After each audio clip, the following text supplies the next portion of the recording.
আজ সকাল থেকে সূর্যি মামার দেখা নেই। কোথায় যেন চলে গেছে।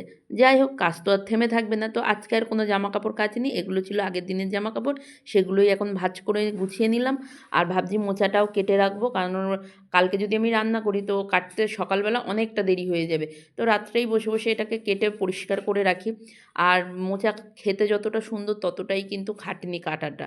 যাই হোক, চলো এখন এইগুলোকে কেটে ফেলবো। আগে না ফুলগুলো বের করে নিয়েছি আর খোসাগুলো প্যাকেটে ভরে দেবো, নাহলে বিচ্ছিরি দাগ হয়ে যায়। আর এখনও দেখো হাফটা রয়েছে। আজ যে কতক্ষণে শেষ হবে কাটাটা জানি না আমি। যাই হোক, খোসাগুলো এই যে প্যাকেটে ঢুকিয়ে দিয়েছি, নাহলে আঠা পড়ে একদম বিচ্ছিরি দাগ হয়ে যাবে। কথা বলতে বলতে আমার মোচাটাও কাটা হয়ে গেছে। আর এদিকে খোসাটাও প্যাকেটে ভরে দিয়েছি। রাত্রে করব ফুলকপি আর আলুর তরকারি, সেটাই এখন কেটে নিচ্ছি। আর তোমাদের সাথে আমি গল্পও করে নিচ্ছি। কাটাও হয়ে গেছে। আর এদিকে দেখো মোচাটা সিদ্ধ করে একবারে ফ্রিজে রেখে দেবো। আর মোচা সিদ্ধ করতে করতে এদিকে তরকারিটাও হয়ে গেছে। আর করব রুটি। এই যে আগের দিনে আটা মাখা রয়েছে ওটা দিয়েই রুটি বানাবো।